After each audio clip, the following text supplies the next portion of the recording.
Bonjour et bienvenue dans cette nouvelle Divi Astuce dans laquelle on va apprendre à migrer son site de A à Z avec un plugin très facile, vraiment. Quand vous créez un nouveau site sur un nouveau domaine ou un nouvel hébergeur ou un nouveau sous-domaine, vous pouvez utiliser cette méthode et vous allez voir que c'est super facile. On va faire ça tout de suite.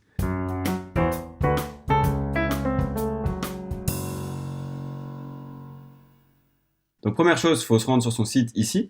Et puis on va aller se rendre dans l'admin de notre site. Donc là, on va dans l'admin et on va dans les extensions. On va venir en ajouter une nouvelle. Et ici, on va chercher All-in-One WP Migration. Alors il faut savoir qu'il y a aussi Duplicator, mais ça va être un peu plus compliqué à utiliser. Duplicator, je l'ai pas mal utilisé dans le passé. Mais j'aime beaucoup ce plugin-ci, parce que vraiment c'est juste un fichier et en quelques clics. Il n'y a vraiment rien besoin de faire dans les bases de données, rien du tout. On exporte son site en quelques minutes. Donc je vais vous montrer maintenant toute la méthodologie de A à Z en recréant un nouveau WordPress sur un nouvel hébergeur. Donc première étape, c'est qu'on l'a installé ici. Maintenant, on va venir l'activer. Et maintenant que notre plugin est activé, on va se rendre dedans et on va dans la partie export. Ici, très simplement, on va aller exporter vers un fichier. Vous voyez qu'on peut l'exporter vers Dropbox, vers le Google Drive, le Amazon WS.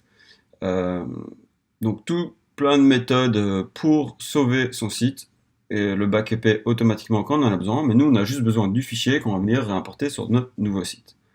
Donc là, il prend un petit temps et là, une fois que c'est fait, il commence à télécharger notre site.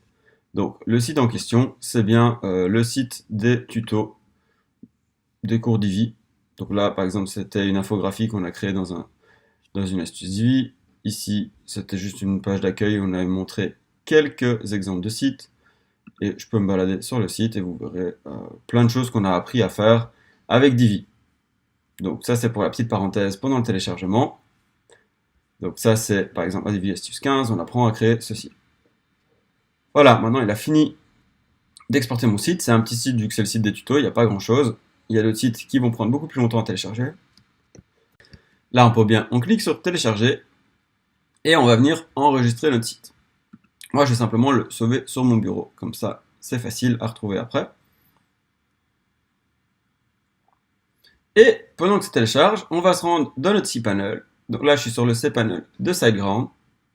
Donc là, la page de base dans notre cPanel, ça va pas être ceci, ça va être ceci. Donc, votre site a un cPanel, on va d'abord installer WordPress. Donc, on vient ici avec un auto-installeur, on prend WordPress.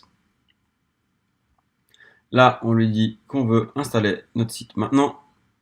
On va choisir un domaine ou un sous-domaine. Donc là, je peux choisir exactement le site sur lequel je vais le faire. Je vais par exemple le faire sur ce site vCenter, c'est un sous-domaine. Et je vais donner un nom à mon site. Donc je vais lui redonner le cours Divi des tutos gratuits sur Divi. Voilà. On met un username d'habitude, Julien. Je vais mettre un mot de passe. Voilà. Bien, adresse email. Ça c'est tout ce que vous faites d'habitude quand vous installez votre site WordPress. Là, je vais mettre mon site en français. J'installe l'extension supplémentaire, pas thème. Donc, on installe notre site. Donc là, il installe WordPress. On va arriver avec un WordPress tout simple, sans rien.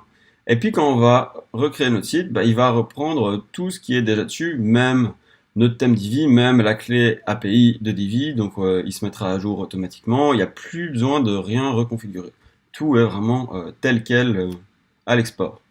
Donc là, je vais voir mon site. Je peux aller sur l'admin, j'ouvre ça dans deux fenêtres différentes. Donc là, voilà à quoi ressemble le site pour le moment, c'est-à-dire à pas grand-chose. Ce que je vais faire, c'est que je vais dans l'admin de mon site. Ici, la seule chose que j'ai besoin de faire, c'est revenir rajouter l'extension. Donc, je viens dans ajouter une extension ici. Je vais reprendre All-in-One WP Migration. J'installe ceci. Je l'active. Et là, je retourne dedans et je vais cliquer sur Import. J'importe le fichier que j'ai créé. Je retrouve bien mon fichier ici qui faisait 60 mégas. Je vois l'heure de téléchargement, c'est bien la bonne. OK. Et je commence à importer mon site. Alors là, selon la taille de votre fichier, ça prend plus ou moins longtemps. Et si votre fichier fait plus de 500 mégas, donc si vous avez déjà un bon gros site, vous avez mis beaucoup de médias tout dessus, il va vous demander de prendre la version avancée.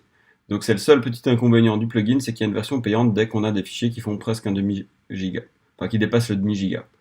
Mais pour plein de sites, ceci suffira, et sinon, ça peut être l'occasion d'acheter la version avancée. Là, il me prévient que ça va bien effacer tout mon site précédent, donc évidemment, il faut faire bien attention quand on importe un site sur un site déjà existant, vous devez savoir que tout va être perdu. Donc, soit vous exportez tout au préalable, autrement, donc tous les posts, etc. Il y a des plugins qui font ça.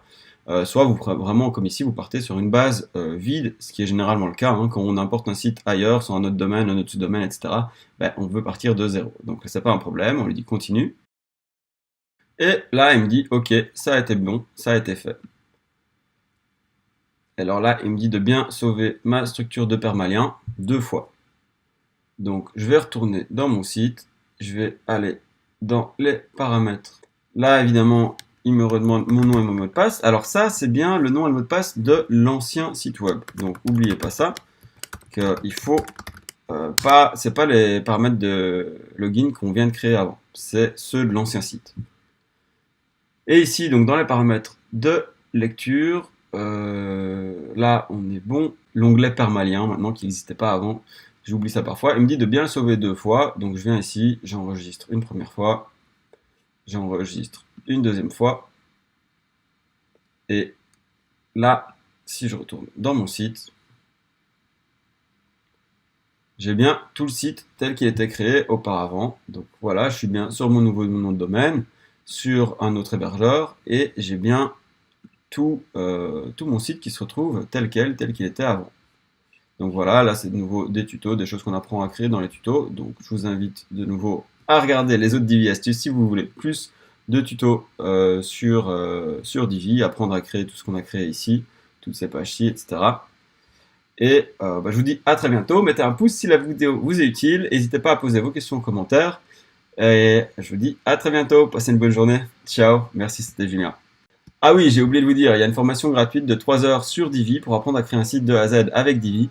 Elle est disponible ici en dessous, donc c'est le début de la formation Divi Pro. Mais rien qu'avec les 3 premières heures, vous aurez déjà un beau site en ligne. Et si vous voulez après maîtriser Divi de A à Z, il y a la formation complète qui est disponible aussi sur Web Marketing Tuto. Voilà, cliquez en bas ici pour recevoir cette formation de 3 heures. Ciao, bonne journée.